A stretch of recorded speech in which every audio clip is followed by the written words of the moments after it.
That might be It's a sandbox. It's a soapbox. It's FanBox.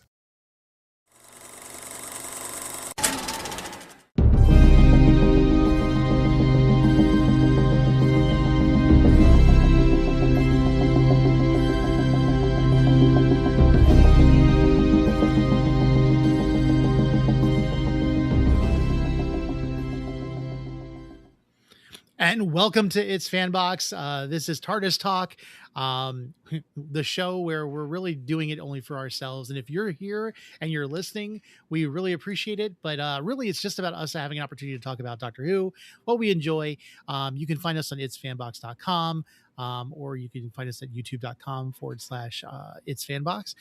But more than that, you also have It's FanBox, or the FanBox Network, FanBox Podcast Network, or fanboxnetwork.com. I can't get it out of my mouth today. I'm in Virginia, so we're snowing here. It seems like everyone else is jealous but me, because I don't like snow. So let's talk about New York. Or we were in New York last episode. We're in Old New York now, with Daleks in Manhattan and evolution of the Daleks. I'm just going to stop talking. David, where can we find you? Hi, I'm Xanatos1138 on all social medias, mostly been TikTok, but that might change sooner or later because, oh my God, that app is broken today. That's it. That's all I got. All right. And Johnny, great to have you. Yes, it's good. Nice to be back. Been gone for a while. Tell us where we can find you. Y'all can find me on Instagram, TikTok, Twitch, and just all kinds of social media. It's just mostly TikTok is where the bulk of my content is, though I haven't been posting as much. However, I will be at Fan Expo Vancouver in February, so if you're coming by, try to find me. I'll be cosplaying, though. So you're going to go see Dogpool, aren't you? I'm going to go see Dogpool. I'm going to go see Mike Coulter. I got to meet Luke Cage, which is real hype. I got to meet Christopher Judge, Kratos himself. I got to meet the writer of Fantastic Four currently, Ryan North. There's a lot. And I got to meet the voice actor of Deadpool. Nice. For Marvel Rivals. Okay. Yeah. Because Nolan North has been the voice actor of Deadpool before. It's like, that's a guy. I have met Nolan North before. I recorded an interview with him and did it for our other website. Mm-hmm. Okay. By the way, I do like the shirt. For a second, I thought you were wearing a Doctor Who. That's what I thought. And then I'm thinking, like, okay, it's definitely the Avengers, but would it not be cool to have a shirt like that for the Doctors? It would be. We'll get on it. I'll start drawing it. We can start mass producing it. We'll have Tardis Talk on the top. Oh, that'd be There's cool. all sorts of stuff like that. Can the BBC sue us if we make that? I don't know, but I would think it would be cool to have like a cool like shirt or a sweater where the Doctor Who scarf is knitted into the actual sweater as like a turtleneck. They make those. I think I've seen that at the Who shop in London. I'm telling you, all of the good Doctor Who stuff is almost impossible, except for I hear there's a Doctor Who shop in Ohio. I think. I think it's Ohio. I have no reasons to want to go to Ohio, but that might be one. So I think it was in Ohio, but you can fact check me. But I don't see. I'll look it up. I remember seeing something on TikTok. I'm like, why is there a place in the States that has like a huge Doctor Who thing? But I will say, like, Virginia wise, I want to go at some point because there is a Star Wars themed donut shop in Fredericksburg, Virginia, that when you go in, it's like you're going through the cargo hold of a spaceship. So sorry, just very quickly, there is a Who store in Indiana. Maybe that's what I was thinking. Okay. Yeah. Okay. It's called Who North America. Okay. Cool. Why would you put it in Indiana? I don't know. You'd think it'd be in Canada since we're still a colony, technically. There's a Star Wars collectible store in Virginia somewhere. It's either called Echo Base or Docking Bay 94. Okay. I forget. Okay. But it was pretty decent. It's in like this mall, just kind of tucked away. I don't remember what part though. I'll have to look it up. I mean, if it's something cool, I will go there and I'll maybe make content about it. Wherever the Amtrak station is, it's in that same area. I like how that's how you. That's because I was taking a train up north all the way down Virginia. Yeah. It's like Richmond, DC. It was, so I went there and it was within a couple hours of Philly because I had to drive from Philly from wherever that was. Okay, that's almost all of Virginia anyway. No, but I will say this. There was a place that was in Springfield Mall when I was growing up, and I wish I was a Doctor Who fan back then because it was a store. I don't know if it was ever a franchise or anything else. It was called Another Universe. Mhm. And I remember the reason why I gravitated to that store was because when you walked through the mall, one of the first things you saw at one of the mirror windows was a life-size, like replica looking alien xenomorph costume. And I remember like just coveting that thing because I grew up as a kid, even like like 8 and 9 years old, loving the Aliens franchise. Same. So seeing that thing, I coveted that thing hard. And it was like a couple $1,000s back in the 90s. Oh, damn. So yeah, they had that, and then in another window they had the Predator costume, and it was the only place that I could find Next Generation Star Trek stuff. And then I was looking at this other set of Star Trek stuff. I'm like, who likes Deep Space Nine? And of course, now I do like Deep Space Nine. But Funny enough, I've been wanting to get into Star Trek for so long because I don't know, Lower Deck looks so much fun. I think I'll start off with Lower Deck and then move out from there because I've tried to get into Star Trek with New Generation or Next Generation. Couldn't do it. Picard Next Generation just- was fun for me. I mean, of course, I was a kid at the Mhm. time, Mhm. and it was in the 90s. And I don't know what it was. I think it was Jean-Luc Picard. Anything with Patrick Stewart was always amazing. Yeah. And then I really identified with Data a lot. I loved that character. And I think the friendship between, and I say friendship, between Data and Worf, I always enjoyed. So it was just one of those things where it's like you have Worf who could always be like high emotion, high anger, high frustration, and you had Right. Data that like didn't understand, and then you had Geordi that was kind of like the intermediary between all of them. I enjoyed it. Yeah, I grew up with Next Generation. I had a friend who was obsessed with Star Trek, and me being obsessed with Star Wars, we kind of like did this whole collaboration thing a lot when we were playing around. And I watched some of Deep Space Nine, wasn't as much of a fan, but Star Trek Voyager was my all-time favorite. But then I stopped watching. Like I skipped a bunch of them, and now that they have Starfleet Academy, I feel like because of the people crapping on it and the things that they're upset about, I'm like, that sounds amazing. I want to watch that show because you guys are just stupid about it. See, so okay, David, you won't understand this, and maybe Johnny, you might not either. I kind of like have a relationship with Star Trek today like I do with professional wrestling. Like it was great when I was a kid, but now I'm just like I don't really care too much.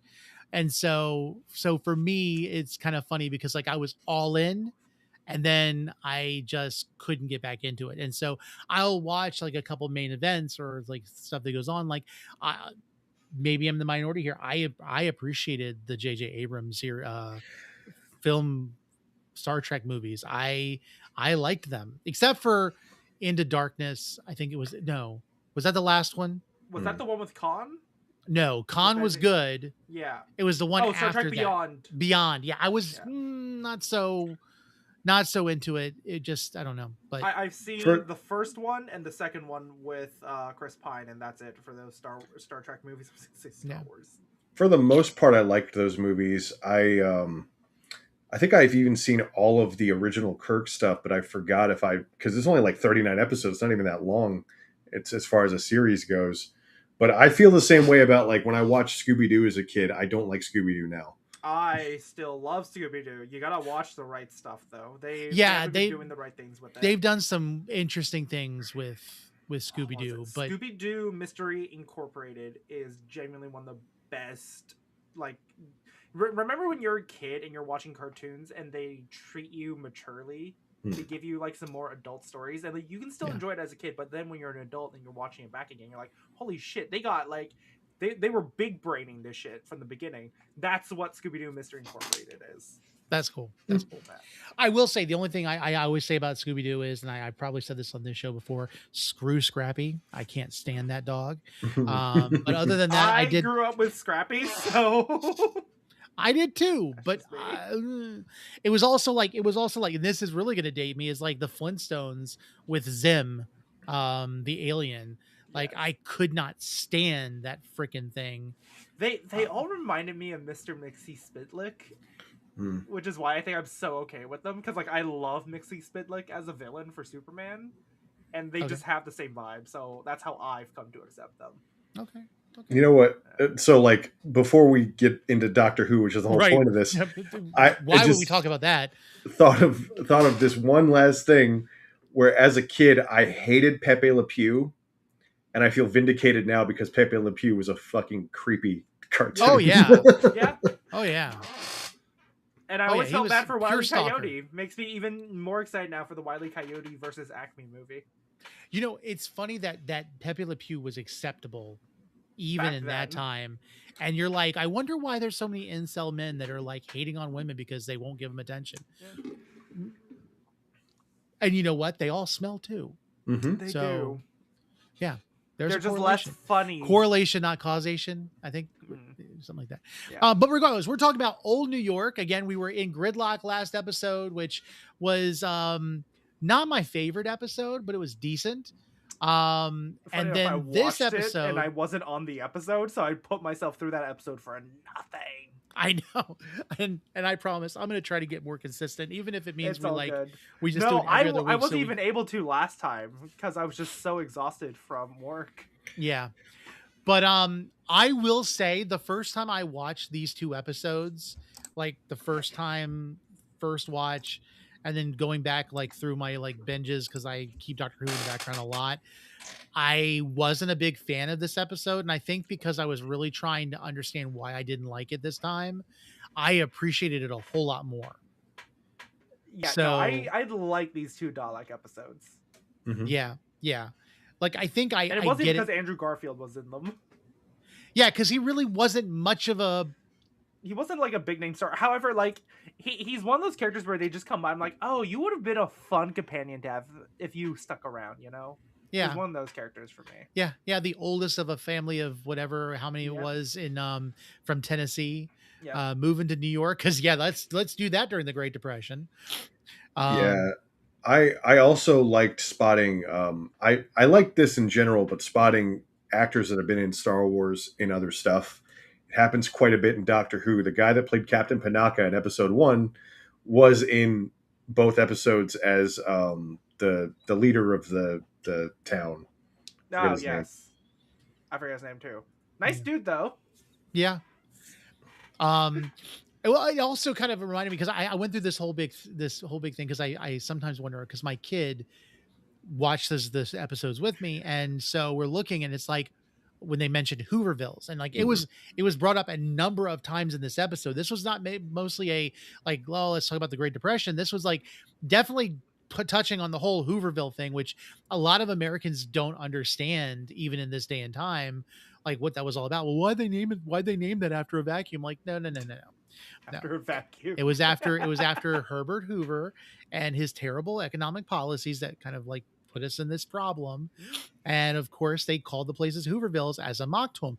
Just like in this day and time, that's what we're going to end up knowing as the slum buildings known as the Trump Towers. Mm-hmm. But just most of your country. Thanks, Johnny. I appreciate that. But yeah, I mean, like it was a great depiction of it. I mean, like focusing on the Hoovervilles because I think sometimes people don't realize, and if you look at, and I'm not trying to be political here at all, but it happens when you look at Hoovervilles and how the president was directly responsible for these colonies of homeless people that were trying to live in this community to support each other, and how they were looked down on. And then you look at how just a matter of months ago, homeless camps in DC were being taken out and people were being removed and their tents and everything being destroyed because of a president's policies. It's very sobering to realize that this stuff, history repeats itself. Yeah. And I think as being from the BBC, from the UK, looking at America and looking at the past, it's something that I think a lot of Americans probably could have looked at this episode going, how do we get there? Like, this isn't just entertainment. This is like a comment on history. And sometimes with Doctor Who, we get future, like New York, and we're like, oh, it's like the same problems, but it's just repeating itself over time. We can go back and look and say, yeah, we're in the same place. Because New York and old New York were not that much different from each other. Yeah. And I like how Yeah. they did that with this episode. Yeah. And it is virtually impossible in this day and age to not have something political in media, because media has always been somewhat political. Yeah. But you can't blame it on this episode because this was in 2007. No, this is True. just something that's like, oh, wow, look at that. This happened before, and it will happen again as long as people don't get the message. Which I will say, one of my favorite things about this episode, because not to shit on Jodie, but like one of my least favorite things about Jodie's run is how they try to approach the educational aspect of time travel. I feel like this does the education aspect better than most of the Chibnall era does. I can see that. When it comes to like going back in time and the way they weave the narrative into the historical time period. The racist greaser for no reason, that was a choice. Yeah. But also, it was, which also this one fucking this one kind of melted my mind. Them going like, oh yeah, no, they built this 80 years ago when they're in the episode. And now it's like, okay, if we're doing the math, that's now 100 years ago almost. Mm-hmm. Great. So yeah, that was a fun little time jump for myself watching this. Yeah. I mean, I think that's the thing. Like we if you're not comfortable with politics, I get it. It's not supposed to be. You can't just close your eyes to it. Yeah, you can't overlook it. And I think that's the thing. Like look at this episode. Especially we had the foreman who was willing to turn on his own people for a stake in a position in leadership. Yeah, because he was a survivor because he was in the military and everything else. He learned how to survive. At least but instead of in the military, yeah. But instead of actually like fighting for his kind or his people or whatever, he immediately like turns people in. Has no remorse whatsoever for being the downfall and the destruction of the people. I mean, let's face it. I know this was like during this time frame, like stuff like this happened. And you see it like even in like modern films, when he's calling for people to go work in the tunnels, I was like, oh my God, this is exactly like in Pacific Rim when they're like, hey, got some bad news. We lost 3 guys on the wall. And it's like, but we got some good news. Oh, what's that? We got 3 positions open up for the wall. Like it's exactly that. And that mentality existed then and now and will down the road. Yeah. And it was just like, I saw the parallel. It just kind of creeped me out a little bit. Yeah. It's just, it's also funny because when we start off the episode, it starts off with them staring at the Statue of Liberty. Mm-hmm. And just in regards to some of France's more recent comments, they're like, we should take it back. We should take it back. I'm just like, oh, if only they could have predicted that. Now, what I did like was the people in the Hoovervilles. Yes. Were more compassionate to each other. And when they all knew like something's happening to our people, and it's like, how do you know? And I think it was very telling of the statement. It's like if you get up and leave, you take your blankets with you, take your things with you, because that's all you have. And it's like for them to like leave, it wouldn't be just them leaving. They didn't choose to leave because they would have taken their things. And it was that understanding of this is all you had and you cherished every single thing. Whereas like we look at people and like, oh yeah, people leave things behind. Like, oh, the lost and found is a thing. And then there's tons of, you find Ray-Ban glasses and you find cell phones and you find this and that because we'll just replace it. But these people didn't have anything. And so they were willing to accept $1 a day. They were willing to, put themselves in these positions. And they didn't even bat an eye when the guy goes, well, what happens if we don't come back? Well, you don't get I don't have to pay you $1. And it's that like that desperation. And we sometimes, even in today's climate, things aren't that great. We're not that desperate yet. So we're getting there. We're getting there. Yeah. But yeah, so Andrew Garfield's character didn't add a whole lot to it. I think it was more of just fun to see him, knowing now who he is. He's just got so much charisma. And he's got such a baby face. Yeah. Like, even now, he kind of still has a baby face. Yeah. But Martha Jones having her little conversation with that girl, about yeah. the Tallulah. doctor. Tallulah, yeah. It's a great name. Yeah. I have a coworker named that. There's an animatronic at Spirit called the Towering Tallulah, and it's like a gypsy. So Okay then. yeah. Interesting. Yeah. But yeah, so she's talking to her. She's talking about like, are they together? They could be doctors together. What a partnership! And she says the thing out loud. She's like, "I see him looking at me with joy, but I think it's just him remembering her." Yeah. And So- it's funny where she goes like, "Oh, you." What was the thing Tallulah says? Like, "Oh, you mean like he likes line dancing or something like that?" Yeah. And to be like, "Oh, he's a little," you know. Mhm. Right. For the viewers who are just listening to this and aren't watching this, I put my hand and just aimed it downwards at the wrist. Yeah. Yeah. 45 degrees from the bad pose. A little bit, just showing off the nails, you know. Yeah. And then, of course, we discover the Daleks are involved. Yes. The Daleks are creating pig people. And did we ever get? I know it was kind of like leading into they were doing experiments and everything else, but did we? I don't remember. Did we get an idea of what that creature, what that thing was? That he was like The jellyfish. yeah, the jellyfish. Yeah, thing? that was just It they was were just trying to make Daleks, but they kept Oh, failing. yeah. They wouldn't sustain. Yeah. So that was just like an undead, or just a dead Dalek embryo kind of a thing, Yeah. which looked like a jellyfish. Yeah, and can we talk about how Dalek Sec like just basically absolutely absorbed a guy? Yeah, he had it coming. Oh, Well, yeah, he had it coming, but I thought it was a very interesting thing. Like, what did Dalek Sec do to himself to be able to do that? I know they were doing something where they were creating the Dalek humanoids. Yeah, But like he just full on like absorbaloft a guy. I imagine they reached that because of all the pig experiments. Like they took God knows who, merged them with pigs, and like, okay, this tech is working. Let's do it with you now, Dalek Sec. I like how Doctor Who usually approaches it like, yeah, they can just do this now. Yeah, Because, I mean, like, further on, when Jodie first encounters a Dalek, it is in human form because the Dalek is attached to this lady's back and controlling her. I forgot about that. That was creepy. Now, I thought it was interesting because we get the Cult of Skaro again. Yes. Dalek Sec is the one who ends up having this plan of evolving the Daleks into a more humane group. Yeah, or something because he realizes that they failed. the Daleks, they can't exist in their current state. Yeah. And you can see the Doctor had hope for him. And then, of course, Dalek Khan just like obliterates like, nah, fuck this. But we're going to see Dalek Khan have an evolution down the road, too. True.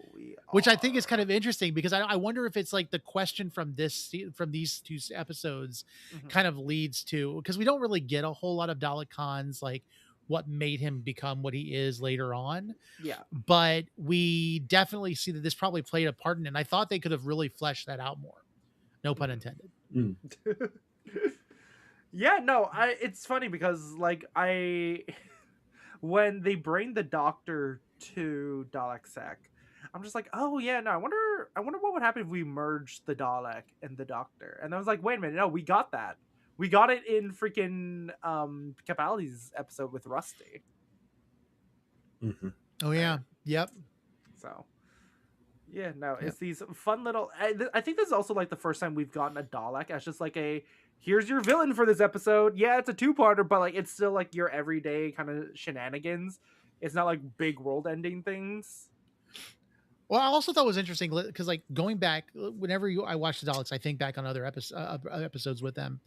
The Daleks were always like depicted as these heartless, emotionless, like just killing machines. But there is so much variation with the Daleks. I mean, we see what happens when it's merged with Capaldi's Doctor. Yep. We see what happens when Dalek Sec is combined with an everyday human form. With an everyday human. We see what happens with Dalek Khan basically sees the time vortex and sees everything.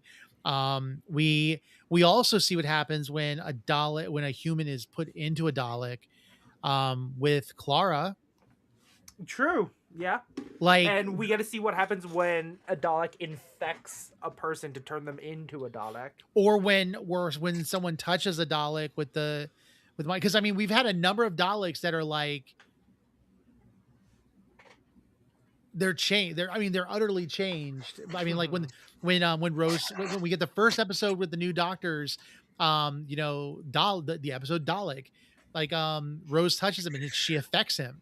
Mm-hmm. And like it's just interesting because I feel like there's so much more they can do with the Daleks. I just feel like they did so much so fast. I get why they took a break from them for a bit, but they're such an interesting, like, I mean, we don't get that with the Cybermen at all.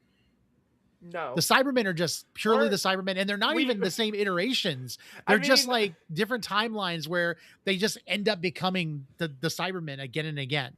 We had that one episode in Doctor Who where the woman becomes the Cyber Queen. Right. And then there's also Torchwood.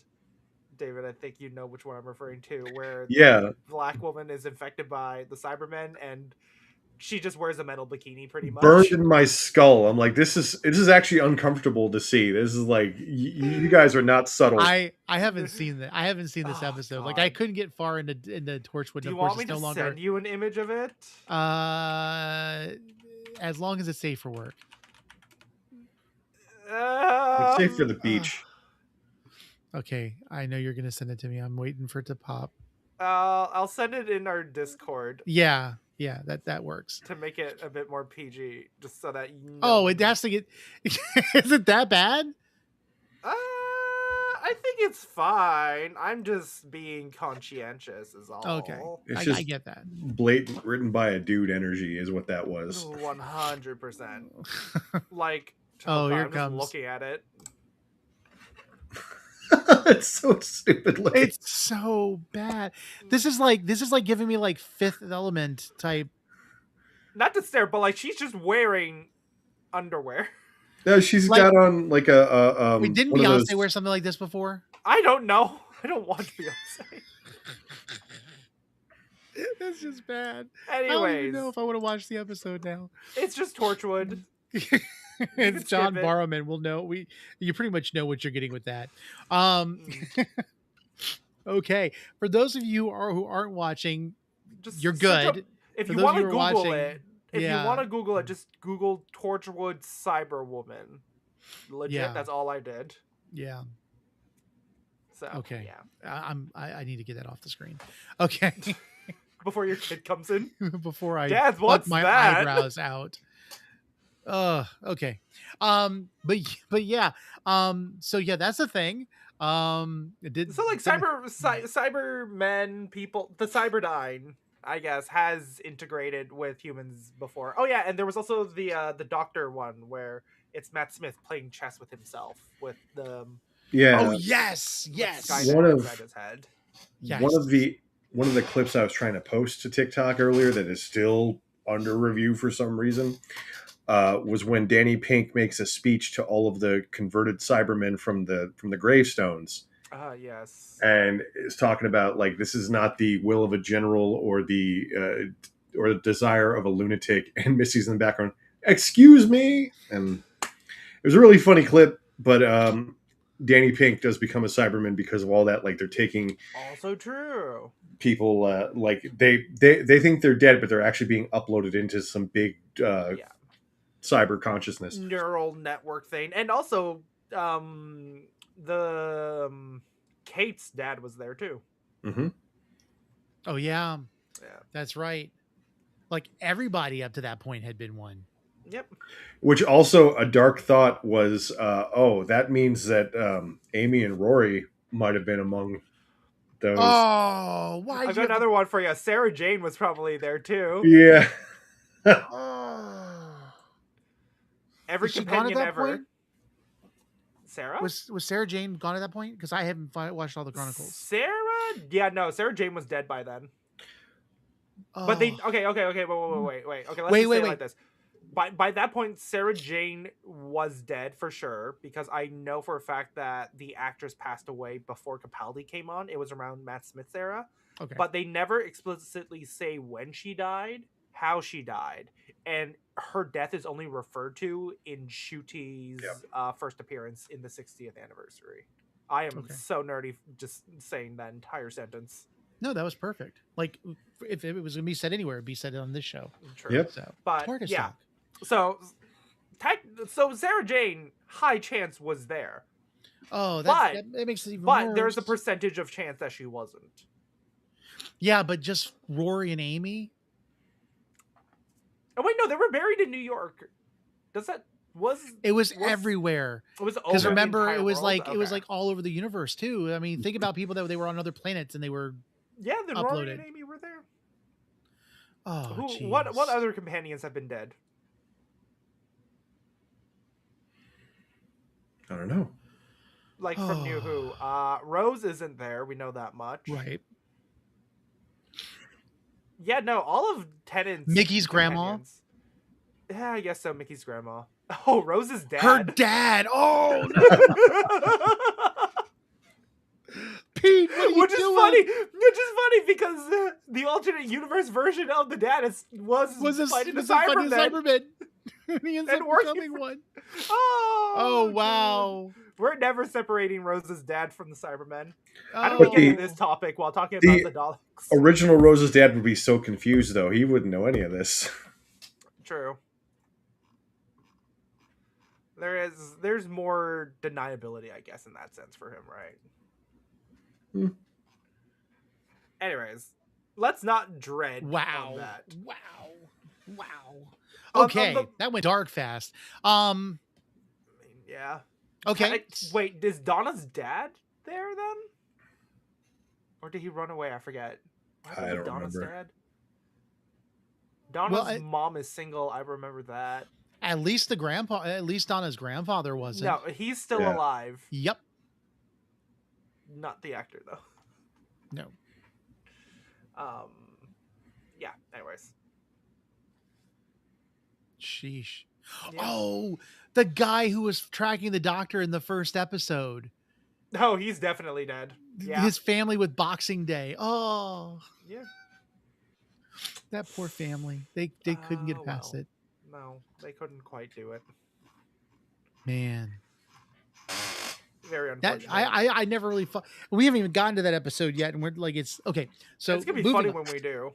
I will say, the last couple times we've talked about Doctor Who episodes, I've not been as invested as this one because I feel like there was more to talk about.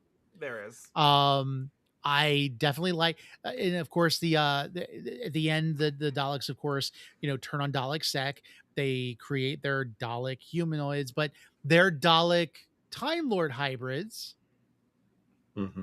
Because the Doctor was electrocuted through the tower or through the building, right. Empire State Building, and so part of his genetics were mixed with them, and so they turned on all the Daleks, and of course we saw the end of the Cult of Skaro, with the exception of Dalek Khan.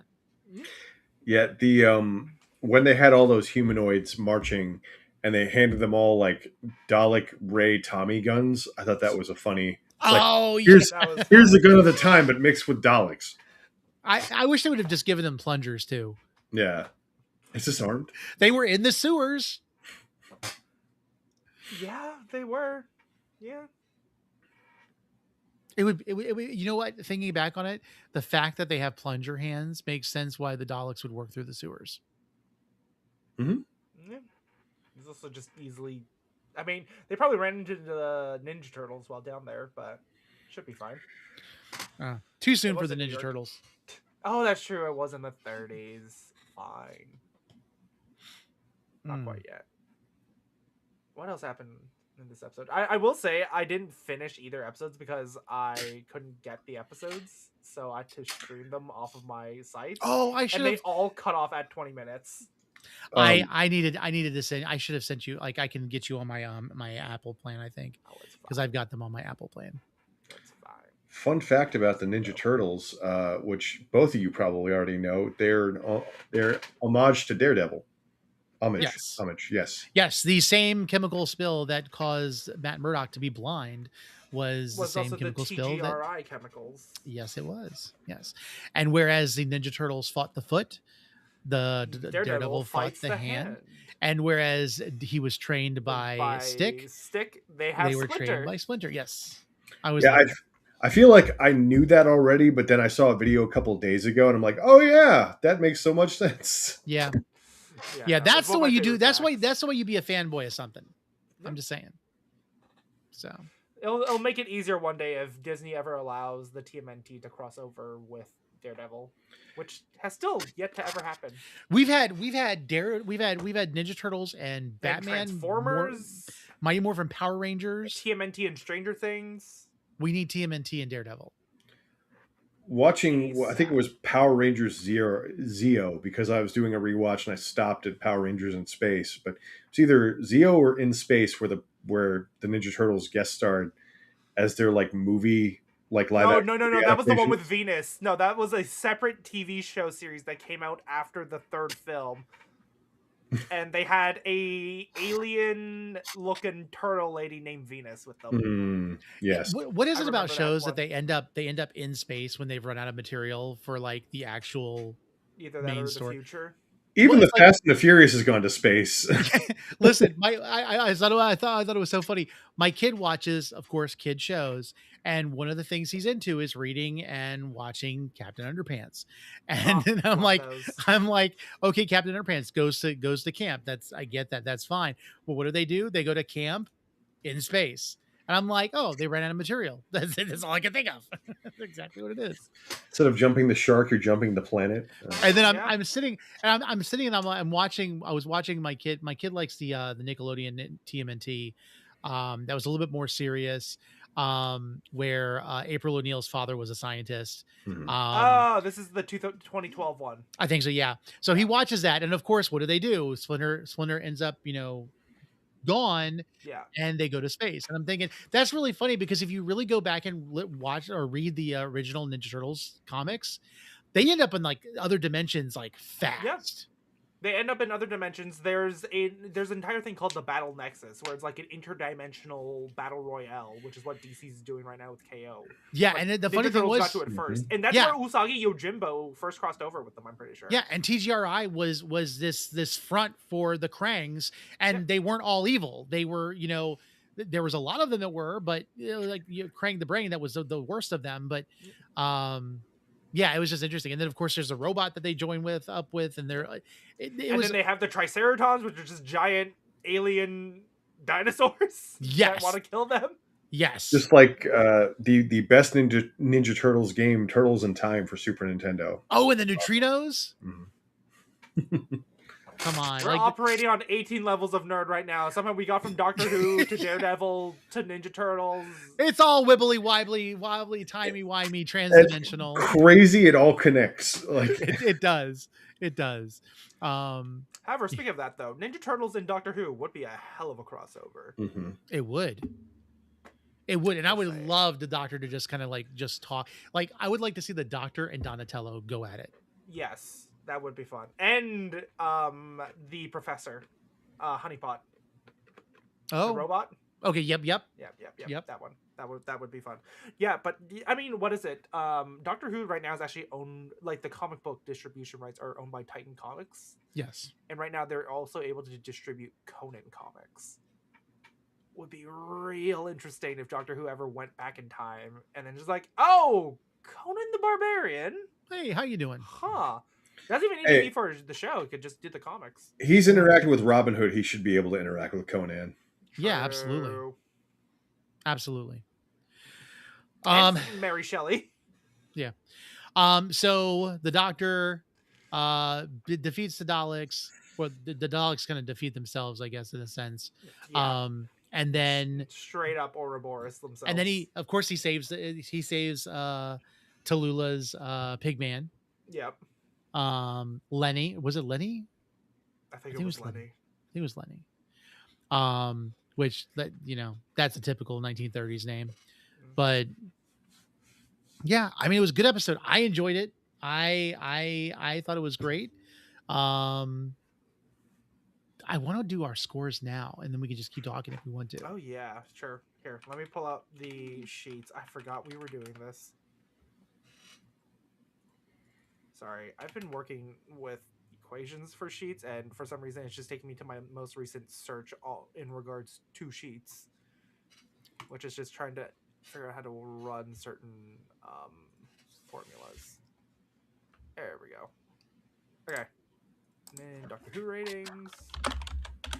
Oh, I'm so behind.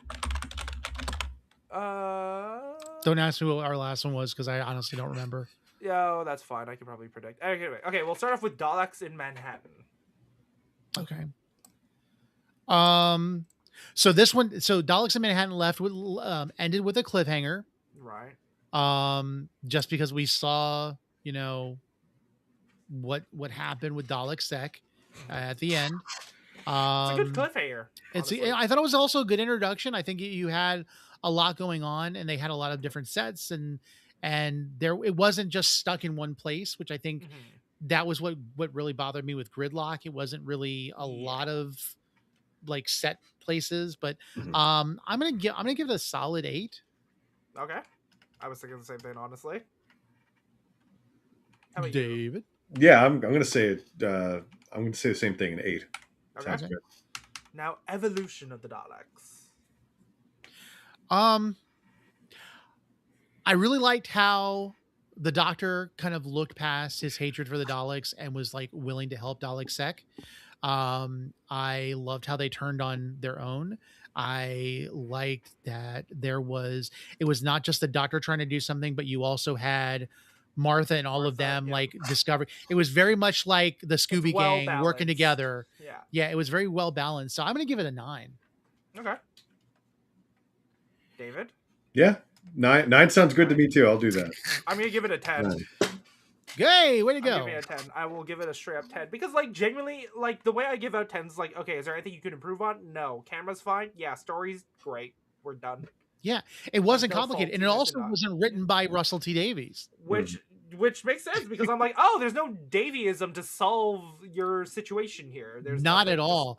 Yeah. Which do we get this writer anymore through the like it was it Catherine? Let me see. Hold on, let me pull it up because I do it for the show notes. Daleks in Manhattan. It's Helen Raynor. Hell yeah. Directed by James Strong. Okay, let's see. Helen, Raynor, and James Strong. Let's pull up both of their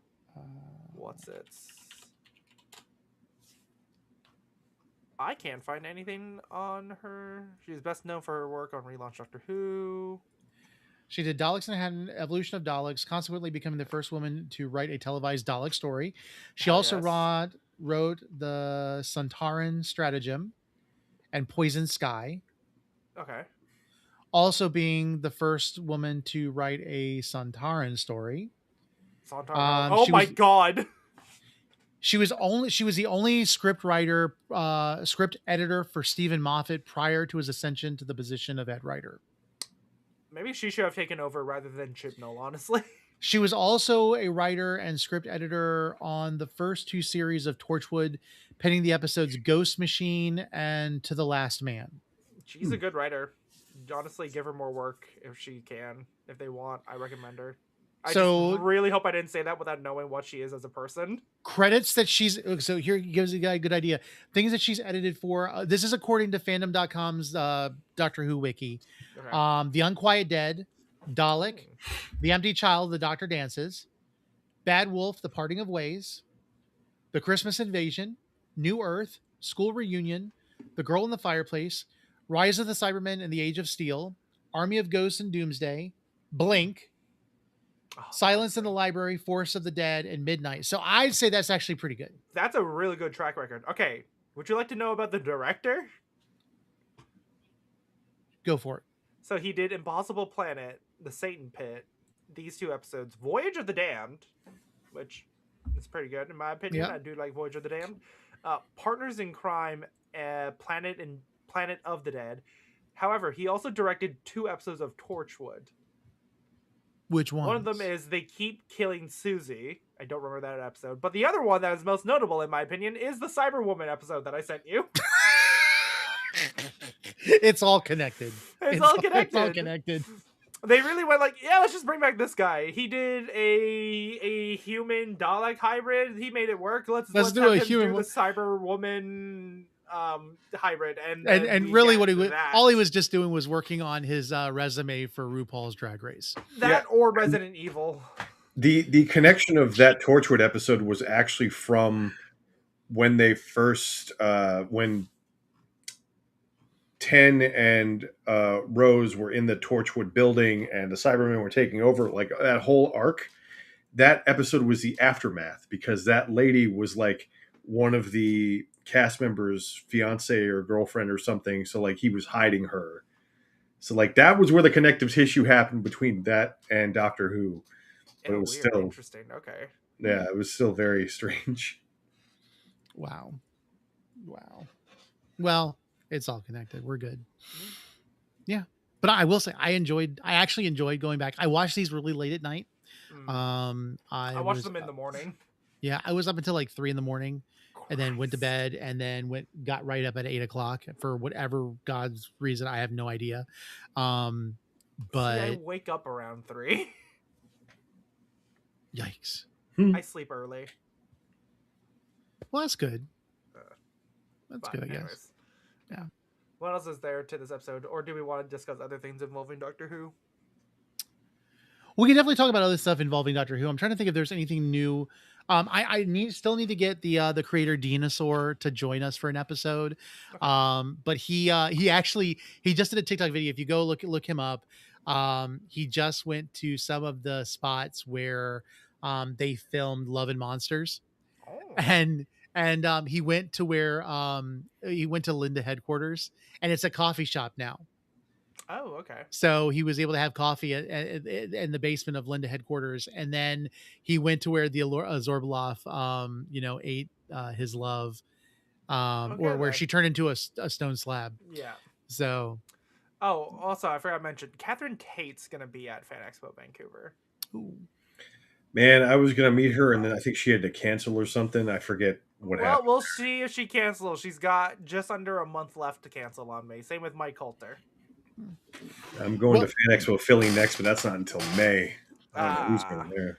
Well, not Doctor Who related, but kind of related. Remember, I showed you guys, or I told you guys about the church in Cardiff that has the Cybermen as one of the statues inside the building.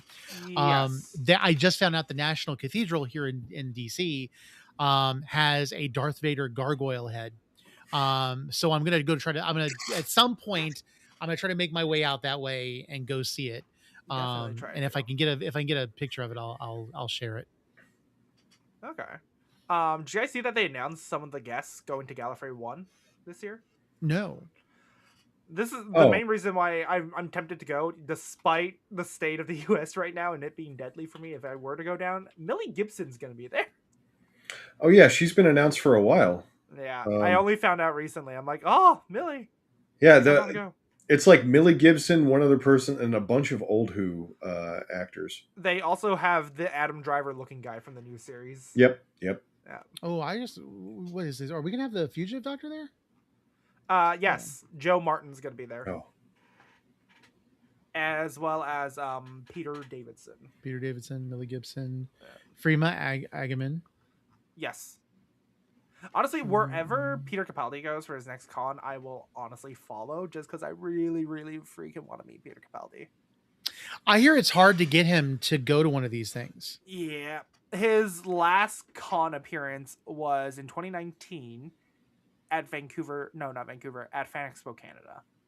And I really regret not going. You know, Eric Roberts has done a lot of stuff in television, but like, he's going to be a Gallifrey 1. He was only in the Runaway Train episode. Like, it's so funny. Like, he's a recognizable like actor, but like, that's really what's it, niche? Yeah. And Gallifrey 1 is only going to exist for a couple more years. Is it? And it's only out of like a hotel. It's not. Yeah, like I saw it. It was at the Marriott mm-hmm. near one of their, which like, that's tempting, but we'll see. Okay, wait, what was it? I actually wanted to pitch this one to you guys, but honestly, it might just be good content for us as well that we can clip later on. What do you guys think could have made the Disney Doctor Who deal better? That could have made it a bit more successful. That could, in hopes, in some alternate what if universe where it worked out. Other writers aside from just Russell T Davies. Fair enough. Absolutely. Also not requiring it to be in 4K.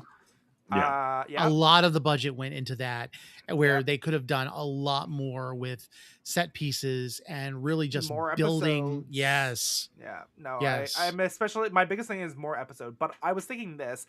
I think what is the biggest thing that might have led to its possible downfall, I guess, is the way it retains people. I think the biggest thing is that if Disney invested a little bit more, they renegotiated deals, they timed everything a little bit better so that they could have had the rights to old Who and new Who, that they could have broadcasted it on all of Disney Plus. Like, hey, you really like this new season of Doctor Who? Here's new Who, here's old Who, if you really want to try to tap into it. You know? Oh, geez. I was watching HBO Max nonstop with Doctor Who. Like, see? Well, in terms of Disney in recent years has been major cowards. Yeah. When it comes to Investing taking chances on stuff, yeah. investing on stuff. The Acolyte could have had one more season and could have been so much better and so much more fleshed out. But no, they had to abandon that. And Doctor Who, they gave up on after the couple short seasons. Two seasons, literally just 2 seasons, and War Between the Land and the Sea, which I'm not hearing great things about the ending, but I'm still curious enough to watch it when it does. So much of their Marvel stuff they barely promote. Which, by the way, guys, if you guys want, we are probably going to do a Wonder Man episode on Thursday after it comes out on Tuesday. I will probably be there because I'm very excited for Wonder Man. It's Destin Daniel Cretton and everything, and I love Yahya Abdul. Oh yeah. So, and honestly, like I think that's the thing. Like, I think Disney Plus's model is not conducive. It's not sustainable in any way. Like, you can't take shows and then bring them into the Disney Plus model and shorten them. Now it works for I think for a lot of the Marvel shows, except for we had a really bad time with pacing even early on. Like, and even then it created very much like the formula that people got used to and could easily predict, and it didn't help that we kept pumping it out one after the other, so people caught on quicker, people got used to it sooner, and then lost its novelty that much sooner. Yeah, because honestly, like, I won't say that there really is a real superhero fatigue, but I've gotten tired of all of the speculation game. I've gotten tired of all of that stuff. Especially in fact, with Doomsday right now. Yeah, I just want to go in and enjoy the film. Yeah. I get why a lot of people are really pushing for it though, and it's kind of sad because they're selling their souls for a hope that they can go to the premiere.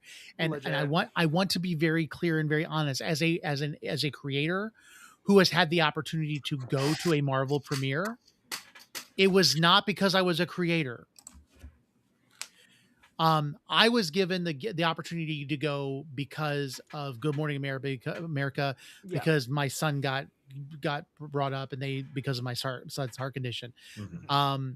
It was not because of anything else. If you are a creator in the United States of America, I'm just going to say specifically there because I don't know what it's like for other areas, especially since TikTok is US owned in the US states now. But let's just say it this way. Unless you are physically near the premiere, you're probably not going to get invited to the premiere. Yeah. Disney is not flying people out to go to Wonder Man's premiere. Disney is not flying people. They can save so much more money on the shrimp or whatever they're serving at the after party than worrying about your butt and getting you on an airplane for you to go and stay at a hotel and do all this stuff and get you. No, they're not doing that. They're looking for local creators or people that they know will be in the area to invite them in. And so people don't get that. And people glamorize the premieres. They're not all that. They're really not all of that. It's fun. It's great being able to hobnob and mess. I love the fact that my wife introduced herself to Seth Green and had no idea who he was, and the look on his face when it happened. Robot Chicken. I love the fact that my son like had a full on conversation going down the escalators with Nikki from She-Hulk. Yeah. Like that stuff, I would never trade that in for anything. But don't expect Disney to want to bring you to those places. Don't expect Disney to take you on a cruise. You've got to be really showing the numbers and showing results and showing you have to be Straw Hat Goofy's level of exactly numbers. like Jasmine and him and Taya and stuff like that, and even Matt Ramos. Let's face it, as much as I'm not really a big fan of Soups, like he's still bringing the numbers, and even though I don't see him on my side of any of the algorithms, like I know he's still there. I have him muted for that exact purpose, just because I do. I forgot he existed. I blocked him a while ago. But it's like I don't want him to block. I don't want to block him. I want him to block me. That's how you do real spite. And don't think just because you've got like 1 million or like you've got almost 1 million followers on a social media platform, because I could think of certain people that are not getting invited, and then you've got individuals that I know that I am friends with that have like they haven't even broken 10,000 followers yet. Me, and they're being invited to these premieres. Oh, never mind, not me. So it's one of those things where it's like, I would rather us have honest communication than us just talk about what we love. Yeah. But there's a hype game that's going on, and I see it and I get it, and I don't rag on anybody for doing it. But it's like those of us who have just like we depended on social media to survive, during like the pandemic and social anxiety and everything else. Like we built friendships and relationships. Like I love these guys that are here because we all exist, and we probably still exist in this day and time because we were there for each other, you know, even when it was just talking crap about other creators and joking around and having none fun. of that. Mm-hmm. I'll never forget when I'm the biggest shit talker ever. I'll never forget. I had so much fun talking crap about calling your mom. Like that, the guy who was like all scabbing and stuff, or talking like he was gonna scab during the strikes. And like I remember, like I was like, oh, this guy isn't engaging with me. He's a former like Vine, you know, like staple. And now I'm like talking crap about him. The fact that he blocked me, listen, I don't ever have to be invited to another premiere. That made my day. There you go. It made my heart warm. So yeah. Anyways, not a sermon. No. But anyways, Disney should be doing a lot more to support their content. Like, God, for God's sakes, like honestly, like looking back, like you mentioned She-Hulk very briefly. I was thinking about this too. Like She-Hulk could still go on. It can still be very successful. Yes. Make it an animated series. Absolutely. Like we get it. She-Hulk was expensive. Great. What's the solution? Cartoon, fucking Family Guy, Simpsons, American Dad, that shit. I guess I know I'm spewing out terrible cartoons that had, and you realize if she became a cartoon, she would talk about being a cartoon. Exactly, like Rick and Morty. The studio wouldn't have. So it's like, hey, I'm a cartoon. Obviously, the studio didn't have enough faith to keep me doing live action. You know, like that kind of thing. It was either that or I was just really expensive, and then but now I can transform on and off screen. The discourse for She-Hulk confused me because people were talking about comic book accuracy and yada yada. The most comic accurate shit I read one of the comics that show was based off of. It was almost 1 for 1. Yep. Yeah. Except the Avengers weren't in it. That was the only thing that was different, and she didn't live with the Avengers. Which is the other thing. Like, if you do animated, you can have these bigger names. You can have these superheroes just showing up. It's not just Daredevil or freaking... I forget the frog guy's name already. But it's not just those characters. You can have you can have more Hulk. You can have... God knows, you could have had Thunderbolt Ross in it by now. You could have more Red Hulk as a presence throughout the MCU. You could have had a proper leader beforehand to even set up Brave New World if you wanted. Yep. For the amount of shit talk that Harrison Ford does about franchises, he sure isn't an awful lot of them. Hey, he really enjoyed doing Captain America 4, apparently. Oh yeah, he would like mimic when he like did the Hulk pose. Yeah. For a man who made so much money off of Star Wars, but acts like he hates everything Star Wars, he has been on super record. excited. He's been on record saying, "I wish George Lucas would die."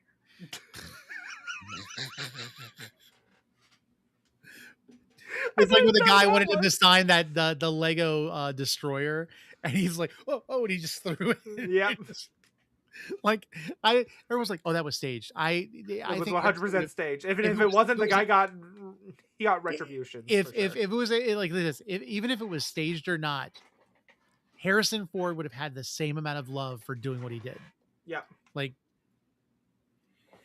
Even if it wasn't, or if it was, I would actually put all of that pile in a like a glass box and be like, Harrison Ford destroyed this.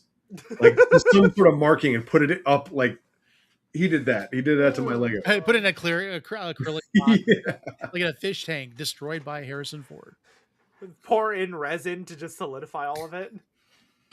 It's immortalized. Harrison got Ford's fingerprints. germs are in here. It's got fingerprints, yes.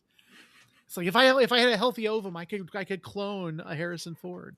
Harrison Ford punching the air because of somebody doing that. Like, you see, I memorialized your destroyed thing. Yeah. So, but yeah, I think that's the big thing with Disney. Disney just doesn't have faith in its. I mean, Chapek was throwing everything in the wall and treated things like an experiment. Which, in many ways, like looking back, oh god, this is so funny because like when it was announced that Bob Chapek was leaving and Bob Iger was coming back, I'm like, fuck yes, I'd rather the devil I know than the one I don't know. I had it wrong. Fucking, I should have just trusted Chapek. They were more. all evil, and the thing was, they're all evil, Iger but at least never Chapek left. threw shit out. Iger never left. He didn't. I thought he did. No. Okay, so this was one of the things that Chapek came out with after he was like ousted. Iger had an office still within corporate. He was having meetings like over Chapek's head. Like Chapek was trying to do things, and then Iger was undermining him. Oh, that's so unfortunate. I'm I'm sorry, and I didn't like either. I didn't like Chapek. I thought I liked Iger a lot. Same. I thought I did. I enjoyed Iger a bit more, but no, I don't. You can never like any of them or trust any of them, to be honest. Well, now also Kathleen Kennedy is stepping down. Yeah, that's going to be. Oh, is that wait? Is she stepping down, or are they just saying that she's stepping down? For sure this time. Okay. Dave Filoni is taking over. She's going back to producing. She's swapping places kind of with Filoni. Yeah, pretty much. Well, is she producing more at Lucasfilm, or is she producing more overall for different companies? I'm just gonna say this, and this could be off topic and stuff, but I'm just gonna say I think we've already been off topic for a while. No, I mean, let me say, like, off the hinges of this like suggestion, but okay, Filoni in charge, great. I can get that. I can get behind that. But that one. Here's what I would prefer to have: Witwer. Like voice actor for Darth Maul?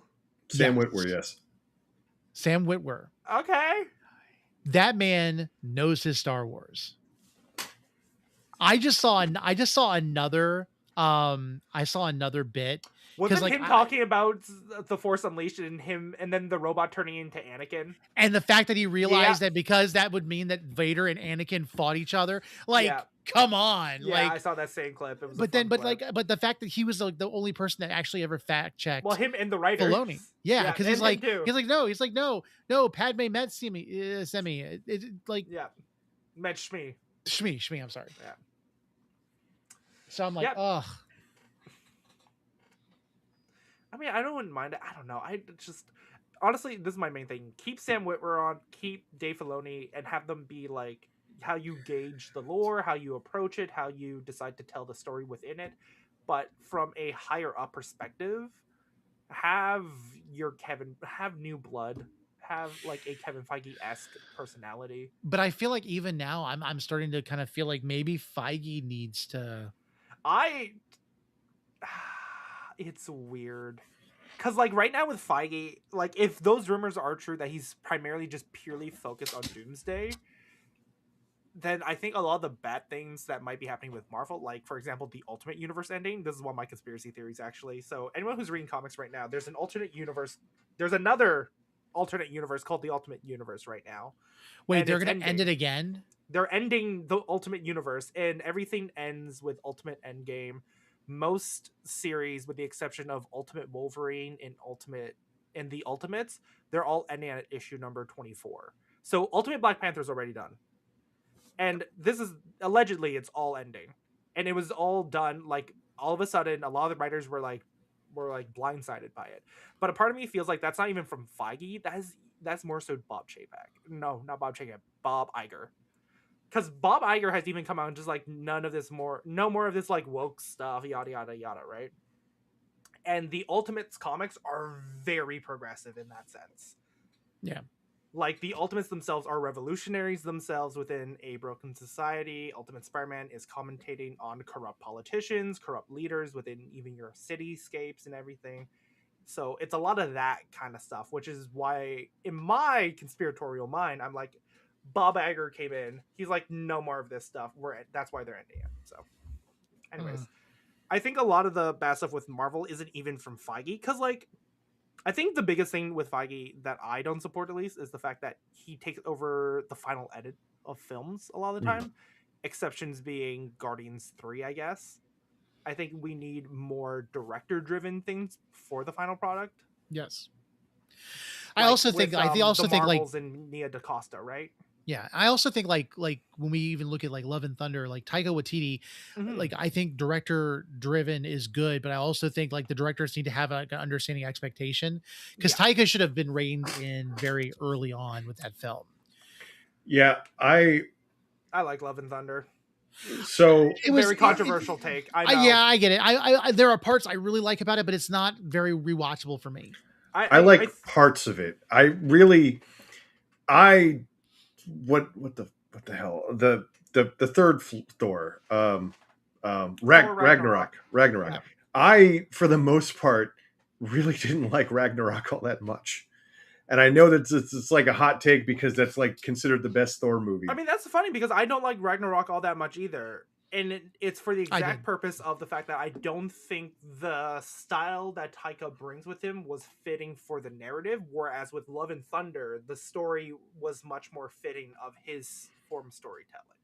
I don't mind. I also don't mind Thor being like the Avengers Endgame Thor. I thought that was actually really which they're good. Bringing back for Doomsday now. So, but also I missed the Thor that was like, you know, landing in a huge bolt of lightning and just like destroying whole armies of people, like in the Infinity War. That part. Mm-hmm. It's like there's got to be some consistency there. He's either goofy or he's the version I really liked, where he's the god of thunder, you know. Yeah. But I also don't want my opinions to align with assholes, and that is basically the general opinion of asshole fans. I mean, I'm an asshole. I just know how to navigate my opinions. Well, let's face it. I think story-wise, it makes sense, the progression. We had, you know, this young, we're really off topic. This young, still Disney adjacent, abrasive, you know, like ready for war. We get him in Dark World. He's dealing with trauma of the loss of his mother. He gets into he's working with the Avengers. He ends up going on this search. He has to, help with reconciling with Loki. And then he gets thrown right into Infinity War. He's gone through this whole barrage of the loss of his father, the loss of his home, the loss of his brother. Is there really any purpose for him? He failed to stop Thanos. And then he goes off with the King of Asgard either. Yeah. And he goes off with the Guardians, and it's almost as if he's trying to overcompensate for all of the sadness and just let go of everything and be irresponsible. Mm-hmm. And then we get him, I'm thinking in Doomsday, more of he's been dealing with love and working with love. And I think there's that responsibility there now. Mm-hmm. And it's more of him having to then pick up and be that. So I think we're going to get more. And I think his biggest kryptonite is going to be love. Yeah. And I think it's either going to push him to be that destructive Thor that we've seen, right, or we're going to see a much more seasoned, much more intelligent, serious Thor. So you also just briefly reminded me of the interactions between him and Star-Lord. It was like, I never liked any of them. Yeah. So very uncomfortable sometimes. But looping back to Doctor Who, supposedly my video's been up for 2 hours and 0. So like, I don't know what's happening with the app today. I'll go watch it for you. I'll go give you a like in a bit. Everybody go to Xanatos 1138 and go watch his TikTok on Doctor Who. Don't watch any of his other videos, but just watch that one, or go watch the other ones too. I'm going to try and post another one later that I was trying to do this morning that I figured maybe that's why the app was suppressing me, but we'll see. Let's see.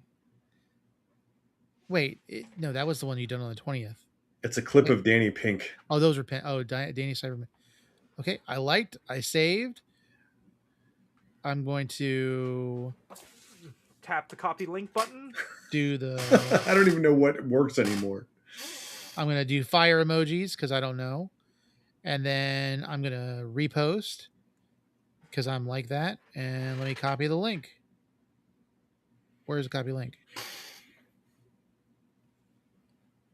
Oh, copy link. There we go. All right. I have. Oh, wait. What does it say? Your network is unstable. Oh, you messed up my phone, man. Way to go, David. No, but yeah. So I think we've talked more in this episode than we've done probably for the last two. So that's pretty cool. Yeah. What am I doing? Let's see. Johnny, where can we find you? Y'all can find me on Instagram, TikTok, Twitch. Just go to any of those links. Definitely follow me on Instagram. That's where I'll post most of my Fan Expo immediate pictures. And yeah, definitely tune in next week, Thursday, for when we talk about Wonder Man. Yes. And David, where can we find you? I am Xanatos1138 on all social medias, TikTok, Instagram. If you see me on like any other platforms, I'm usually replying to dumbass people, but that's just a broad statement. That's it. And I'm Mr. Marvelite. You can find me at Mr. Marvelite. You can also find us on itsfanbox.com, which is going to be taking a little bit of a revamp system thing because there's been like I'll be honest with you, itsfanbox has been hacked in some way because every so often I get 404 errors if you try to click away from the homepage. So I'm probably going to take it down and then try to get it back up and running, and we'll see how that goes. But be sure to check us out on YouTube or on Facebook. It's FanBox. And we'll be talking the next episode, whenever that happens, because honestly, the way I am, it might not be next week, but we'll see. We'll be talking about the Lazarus experiment. Yes. Which is a weird one, but it gets us a little bit of an insight on the Saxon. Mm-hmm. Yes, that's true. It does. It was an interesting one. Yeah. It just took one episode. Once we got past New York, or once we got past the Daleks in Manhattan and Evolution of the Daleks, we're now starting to see hints about what the face of Bo was warning the Doctor about. Mm-hmm. Yes. Yeah. It'll be fun. I'm excited. Yeah.